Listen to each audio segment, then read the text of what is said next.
also want to give a shout out to our brand new sponsor, Trailblazing Communication, making this episode possible. Tools to take back your life. Now, with us today, we have a extra special guest, Jason Piccolo. He has the podcast Protectors.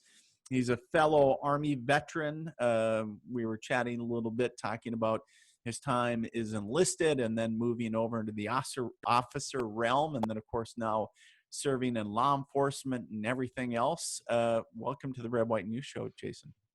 Hey, thanks for having me, Dean. You bet. You bet. So share with us who Jason Piccolo is. A little bit about your background. I'm still figuring that out. I'm 47 years old. I'm still figuring that out. Well, I think I've got this down to about 45 seconds. So in the 1990s, I was enlisted. I was artillery. Got out of the Army, was stationed at Carson Hood back then. Went into the National Guard. Also did the simultaneous membership program where I became an officer, Sure. the cadet program. Commissioned in 99. And then in 2000, January 2000, I became a U.S. Border Patrol agent on the southwest border. And then I became a customs special agent working high-intensity drug trafficking area, narco trafficking cases. Sure. And 2005, I was involuntarily recalled from the IRR. Wow. Got sent down to Kuwait for a little while. Then I got pushed up to Iraq, and I was attached to the Combined Joint Special Operations Task Force as their anti-terrorism officer. I got out as a captain in 2006, and when I got out, I went on and took a job with the Army CID, Army Criminal Investigations Division, as a civilian special agent working the prosecutions at the Guantanamo Bay detention facility. After that, I went to work for another DOD entity working administrative employee type investigations for a couple of years. Then I went to work for ICE, fugitive operations, went to the ICE headquarters. And then I subsequently took a job with a different agency that I work for now. In the meantime, I got a bunch of education. I teach college. I wrote a couple books, and I podcast. That's exactly what I love. Nice. So you wrote a couple books, like you just mentioned. Like, oh yeah, I wrote a couple. What are the titles of the books? What are these books? Well, the first book is my. It's kind of like a memoir. It's called Unwavering: A Border Agent's Journey. And that documents my time working on the southwest border up to working for the White House Security Council's human smuggling cell. And then I also wrote a book called Out of the Shadows, where I document about migrant children trafficking. And my next book is domestic human trafficking. So it's going to be called Trafficked. And I'll be writing a book about the trafficking world as far as it isn't domestic. Wow. That's,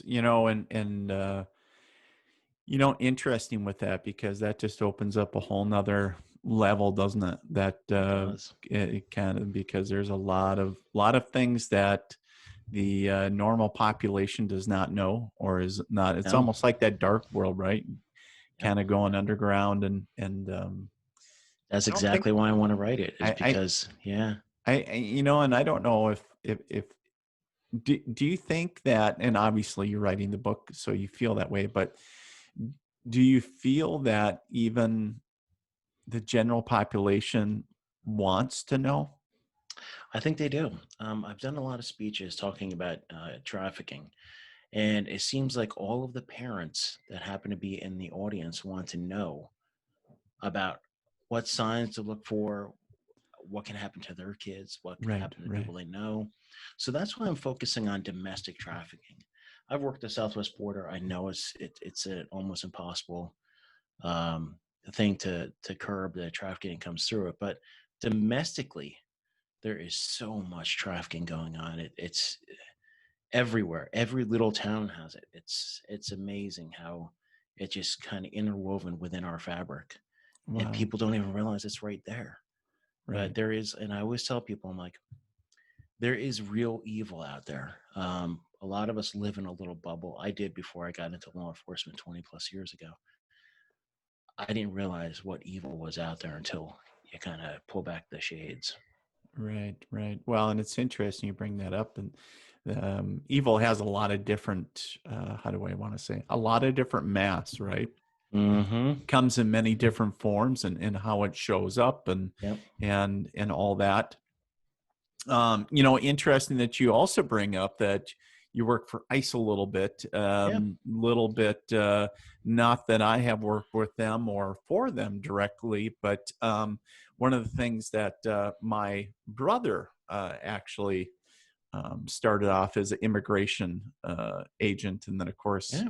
when both the immigration and enforcement side of the house Mm-hmm. um, God, came together, then he's it's been a been long time now. yeah, he's been with them for quite some time, so it's been awesome. But now I think he's in Duluth, I think, inspecting ships. I don't know what the Oh hell he's wow. doing. So anyway, so like, yeah, God bless. Hey, go do that during the winter. Have fun with that.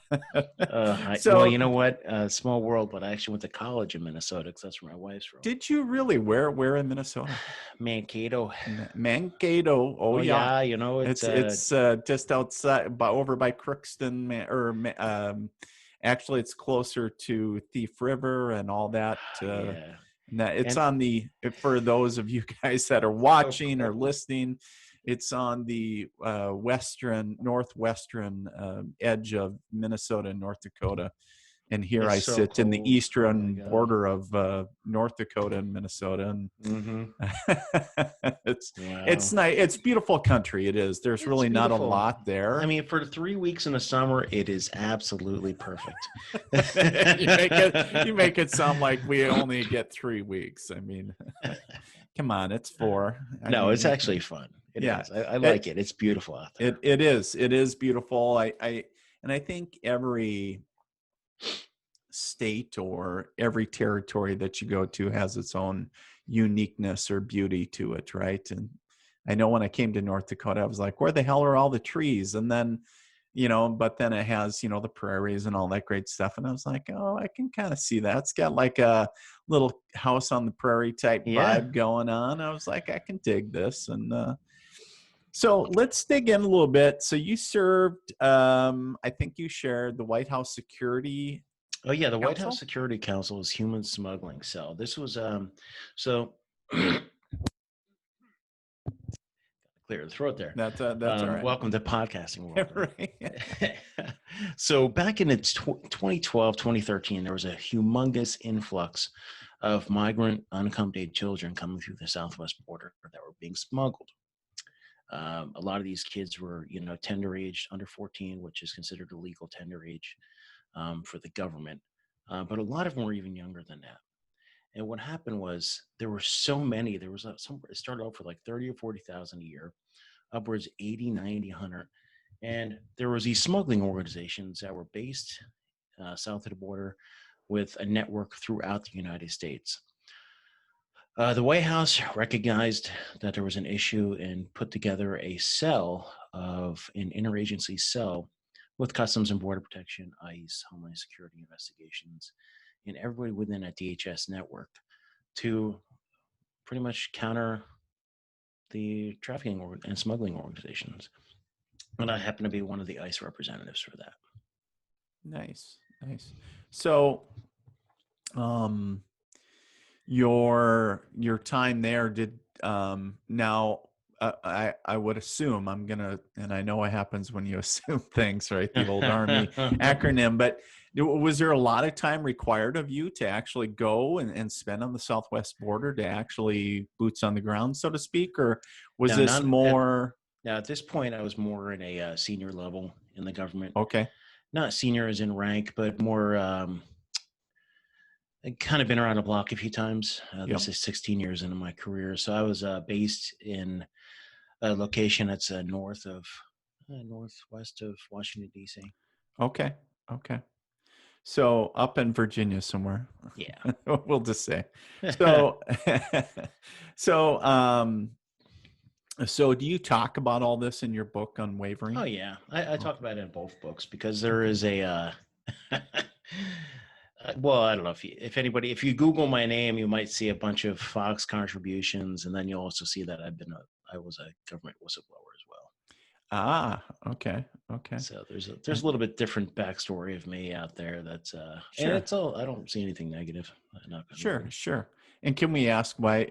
What you were a whistleblower on? Sure, I'm used to this conversation because my next book is called out of the shadows, a government whistleblower's firsthand account of how the protection of migrant children became a political firestorm by Dr. Jason Piccolo. So, Ah, so okay. what happened was, as I mentioned before, their unaccompanied alien children, UACs, would come across to the southwest border. Now, this is a multi-tiered steps that these little kids have to go through.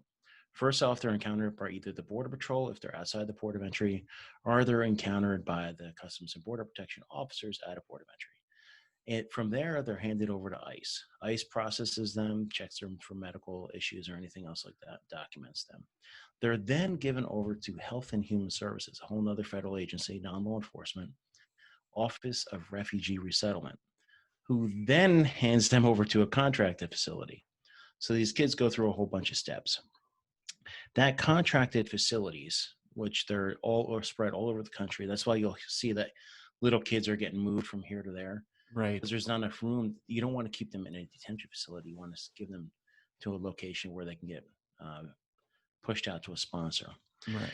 Now, what happens is these contracted facilities are supposed to vet the sponsors that come in to pick these kids up because a lot of the sponsors are non-familial. Fingerprints, checks, everything.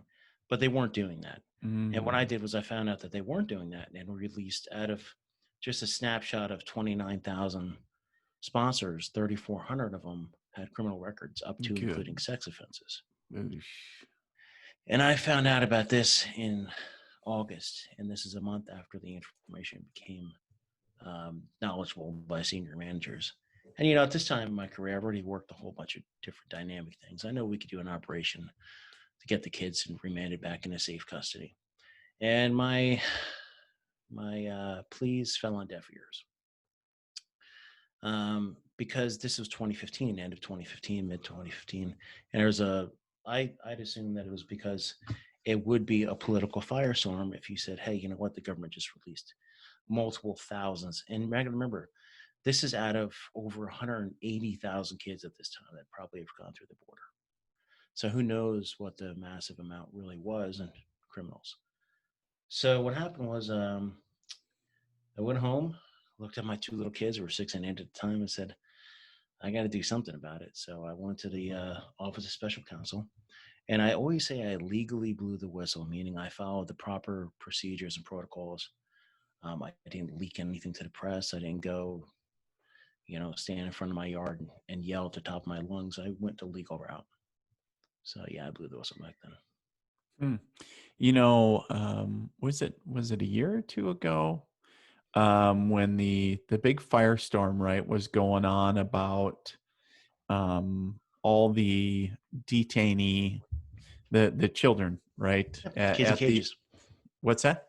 The kids in cages. Yep, that was pretty much everywhere when that hit the basically social media or wherever, right? Everybody was like, oh my God. And it's been happening for how many years, right?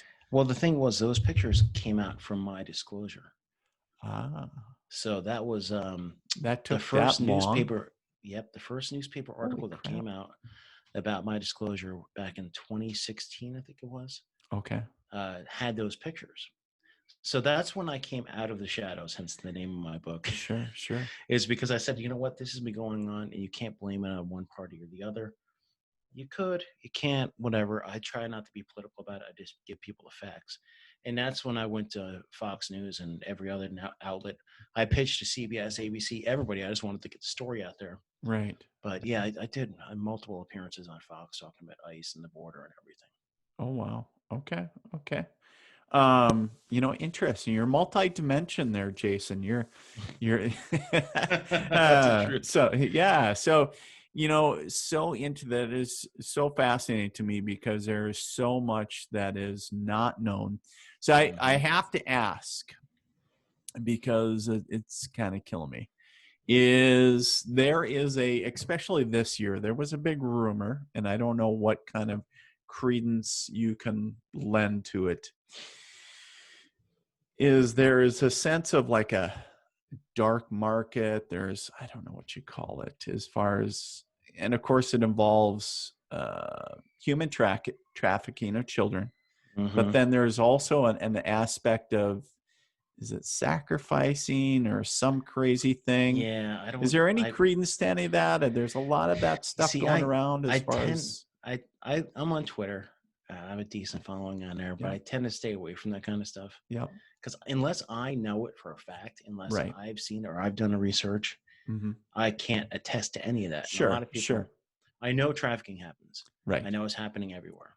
When right. I dig into this book, um, I may uncover stuff like that. Yeah, yeah, But I don't want to lose focus on the reality of there's real little kids, real women, real men, real boys, real little girls getting trafficked for labor and sex. And a lot of people don't realize there's a ton of labor trafficking as well, domestic servitude, and of course the sexual trauma that the victims go through. well, just not only sexual trauma, but just trauma in Yep. itself, right? Mm-hmm. And because one, being taken away from their parents to begin Yep. with. Number two, all the repetitive handing off and not really knowing. I can't even imagine. I can't even fathom being, I don't know, Yep. whatever age you want to, I'm sure there's kids as, going all the way to infants, brand new. Infants, and that's one thing. I was in charge of what they called the unaccompanied alien children database, kind of reviewing it. And you were seeing a lot of little babies getting released, and you wonder, where are they now? I don't care what you think about illegal immigration. Right, right, When it comes to tender age, little kids, tender age.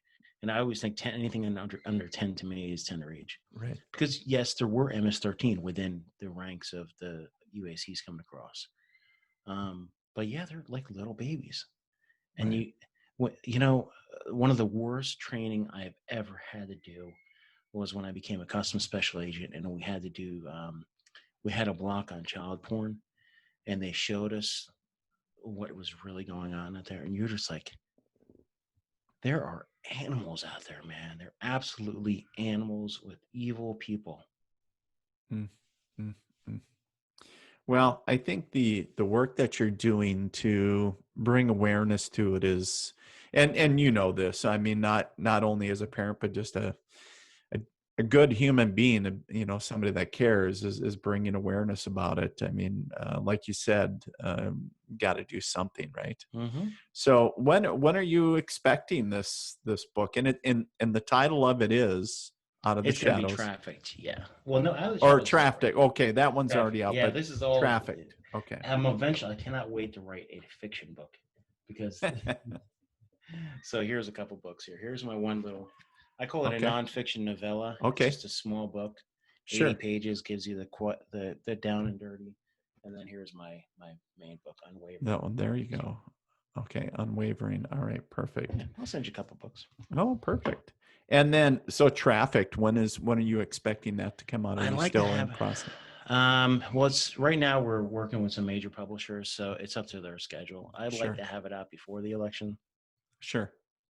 So it just depends. Right. Right. So you mentioned a little bit. And if you hear any kids screaming in the backyard, there's a water balloon fight going on there for the audience. Oh, I'm not beating kids. Be like, what's going on? No, I get that. I'm surprised you can't hear people running up and down the upstairs from me. Anyways, so question for you. In the midst of everything you do, you hold a PhD. Yeah. What did you get a PhD in? I got a master's in forensic science, which is kind of just random. And then I got a doctorate in strategic security, which is mostly focused on like counterterrorism and stuff like that. Okay. Very interesting. I know that you had talked about that, or you had mentioned that a little bit, and I was like, oh, well, there you go. So, so tell me a little bit. So in the midst of all that, writing a book, working for the federal government on the law enforcement aspect, got a lot of irons in the fire, being a dad, a husband. But talk to me about the podcast. What's the Protectors all about? The Protectors is my so when I started doing all the news and everything and writing op-eds, a lot of it was political, and I wanted to have an outlet that had no politics to it. So I started a podcast called The Protectors, which if anybody's listening or if you're viewing, you'll see there's a sign behind me where it's red, blue, and green. So what I do is I take stories from emergency responders, law enforcement, and the military community, and those that support them, and I just interview people. Tons of great guests. I've had about 115, 120 guests now, Nice. from New York Times bestsellers to A-list actors, and just amazing guests. And I kind of I love doing it. I also host a nightly show. It was every night during the coronavirus, but it's called Piccolo's Report, Pick Rep. I've toned that down a little bit because trying to do a nightly show every night. I Right. also host. So I am the director of corporate philanthropy for a group called OSD, Outperform, Serve, and Develop. It used to be called Operation Supply Drop, but it's a veteran nonprofit, pretty big one. And what we try to do is we try to bring veterans together within, like, bring them together through video games, through everything you can to bring the network together, not just throwing money at them. Right. And we had our last event was we worked with Microsoft, Xbox, where they would match our donations up to $250,000. Where am I going with this? Well, on Thursday nights now, I hosted a show on Twitch called Pick Your Brain. And I had my first show last week, and then I'll be doing that show every week as well. The Nice. main thing is just to bring really good stories of light. Okay. Very cool. So through gaming, kind Mhm. of trying to create a community for Yeah. the youth, right? How long have you been, Jason? How long have you been podcasting? February of last year. So Okay. just over a year. Just over a year. Interesting. Kind of gets in your blood, doesn't it? Like, kind of, Yeah. talking. It was interesting when I came across your podcast and I was like, oh, he's kind of got a podcast that, doing about the same thing that we're doing. And I was like, Mm-hmm. that's pretty cool. And check this out. And of course, I didn't know about all the other stuff, which you're really good about keeping compartmentalized, because there was, I was like, oh, let's say, yeah, there's really nothing there. No. So, but it, I would just echo what you were saying is that, I don't want to say it's addicting, but in a sense, it's really fascinating to me, the people that you get to meet Mm-hmm. from, state to state, and the people that are doing great things. Because you talk about, we take the contrast, right? We know that there's great evil out there. There's people Mm-hmm. that are doing some pretty shady shit.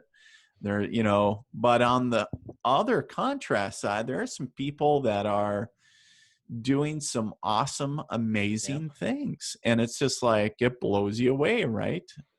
Well, podcasting is like therapy to me. With everything in my life, I've been a therapist here and there, but every time I do a podcast episode, I always get something out of it. I meet someone or I talk to someone, and just their story is absolutely incredible. Right. And I'm always learning. That's why I love podcasting.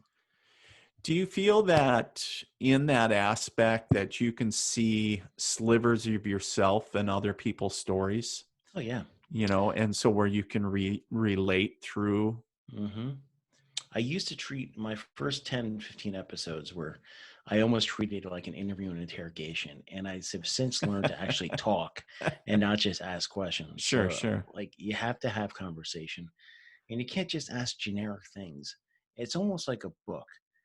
There has to be some sort of tie. Why do people want to listen to my podcast? Right. Well, I would tell you to listen to my podcast because what I'm going to do is I'm going to try to elicit responses from people that you haven't heard from before.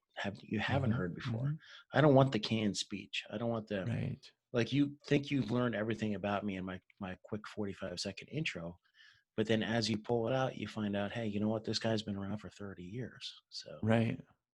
Well, and we aren't just the label that we carry around, right? Mhm. So, Jason Piccolo isn't just the host of the Protectors, right? And actually, you actually surprised me, because usually the week of, you did surprise me, because what the viewers don't know is I thought there was somebody else. So there was a little bit of scheduling issues, but it worked out perfect. And So what you did catch me off by surprise, but the thing that I would share is that in the interview, I didn't know all of this about you, like, as far as the background, which is fascinating, right? And so to, talk about, all the different nuances and niches that somebody has. What made you, but I do have a question, what made you go into law enforcement? You went from artillery in the Army. Well, I always wanted to be an infantryman. Okay. And, if you go back to my, growing up, I was always wanted to be a soldier. I always wanted to be a policeman. But I'll give you an interruption, but in the artillery, you got to do math, and the infantry, Well, you don't need much smarts. You're going to hear it right now. So I wanted to be an airborne ranger so bad that Lord, I joined the reserves, because back then the reserves, you could be in the infantry. Sure. So I went to my first drill, and this was before basic training. And I said, hey, when can I go to ranger school? And the captain looked at me and goes, what? Because we're mech. You're never going to go. So I went to my recruiter and said, I want to go active duty. So he told me to file a hardship. I filed a hardship saying I needed to go active duty. He's like, oh, it's just a formality, whatever. Young Jason Piccolo, young PB2 Piccolo, goes down to MEPS in September, end of the fiscal year. They offered me artillery or carpenter. And I said, what? I'm like, hell no. I don't want to do artillery. And they're like, oh, yeah, you can do every school you want. So I said, whatever. So I go artillery, and I end up getting mech artillery at Fort Carson. So, oh, Lord. Yes, sir. That's how I ended up in artillery. When I went in the Guard, I joined I went into Intel. I was in a human section in Minnesota. So. Okay. So where were you out of in Minnesota? The 634th MI up in Rosemont. Okay. Interesting. It was interesting before I got out of the active Army, which I served 14 years infantry. Didn't go to Ranger school, admit that. But one of the things is that when I got out, I actually enlisted in a infantry guard unit in Minnesota prior to getting out, and then the whole active guard reserve gig came down. But yeah, it's interesting how that the dynamic, right? We what we think and what we get, and exactly. Yeah, very interesting. The dynamics that is Jason Piccolo. So now you make the change within the military to go basically MI. Well, yeah, MI in the Guard, and then when I commissioned, I commissioned as an infantry guy, and my wife commissioned Intel. Okay. And we planned on going back to active duty, but I did college super quick, like 2.5 years, and with the ROTC, you had to do like a 2-year stretch. Sure. So we wouldn't commission at the same time. And we didn't want to be away from each other at this point for another year or so. So I ended up getting a job with the Border Patrol and getting into law enforcement. Okay. And that kind of started off everything. There we are. Here I am 20 plus years later. It's kind of crazy. So with the Border Patrol, though, isn't there a requirement to spend some time down on the border? Yeah, that's where I worked. I worked in a little bit east of Tijuana and San Diego, up in the mountain range there. Okay. Interesting. I did all-terrain vehicles for a while, the mountain unit, a bunch of other stuff. What was your favorite duty location, if you will? I don't even know. San Diego. Yeah, San Diego. I love San Diego. Okay, nice. Do you just like the area, or was it with the people, or? I love the weather and the area. The weather? Yeah. Nice. Okay. I've been there once, but that was beautiful. Okay. So, looking at between the military and law enforcement, what was your least favorite duty location? Oh, geez. Probably Philly. Okay. I wasn't a big fan of Philly. I worked up in Northeast Philly for a while, and that wasn't. Is that in the city area, or is it rural? Yeah, a little bit north of the city, and it was just a pain to drive up there. Okay. Just the traffic itself? Yeah, not a big fan of traffic. Okay. Well, yeah, same here. I hear you. Okay, interesting. So the your book is your new book you're working on, Trafficked. Mm-hmm. And so one of the things that I was going to pick your brain about, which I completely forgot, but have you found, on your podcast that kind of coming down to that one piece, if you will, saying to, how do I want to say it? The connection, connecting with other individuals, and then almost a sense of healing, not only for them or maybe somebody else that you've that have listened to one of your broadcasts or something like that. Have you? Yeah, I do get that. And I found that even if I'm not doing the podcast, I like to keep active on social media Okay. because the veteran and the LEO community and the emergency responder community, everybody connected to it is suffering in their mental health. Right. You'll see this even before COVID-19. And I had a show coming out on law enforcement today, and I'm still waiting for it to get produced. It was called You're Killing Me. And it was about law enforcement stress and suicide. And it's absolutely true. The law enforcement community is suffering a massive wave of suicides and depression. Just as it's the same type of thing with the military community. We know that, but Right. yes, you have to remain active in all avenues. So, what is one of the most misunderstood or how do I want to say, or the conception that is misunderstood within the law enforcement community when it comes to mental health or issues going on with the law enforcement community? Oh, it's a stigma. Is It's it? absolutely the stigma. It typically was the same way with the military community, Sure. where if you stepped forward, then you're weak. Right. It's absolutely still archaic in the law enforcement world, unless you find a good department or good agency. But Sure. overall, though, it's looked at as a sign of weakness if you want to get help. Do you feel that you will be, in a sense, not that they would ever say that, but do you feel that you, in a sense, get blacklisted or blackballed if you do step forward and show that? Oh yeah, absolutely. It's saying, like the old adage, you'll be pushing a desk, you'll be taking off, And until you change the narrative, and that's what Sure. we're trying to do. Right. You're doing it with podcasting. Everybody in the Right. podcast world Right. is doing it one way or the other. Right. And it's not just podcasts; it's every medium that you can get on. Right. Until you Right. change that narrative, it's still going to be there. Right. Right. Well, I completely agree with you that, at least from a personal narrative, knowing that, there is an aspect of, if somebody, because the reason I know this is because one of my jobs, one of my many jobs in the military, was to do background, or at least do the paperwork for the background um, investigations, as far as allowing somebody maybe vault access or whatever, certain classified documents, whatever the case was. And one of the things is that if they had access to weapons, right? And of course it was always up to the commander, is saying that if we knew that somebody was dealing with PTSD, not that we would ever want to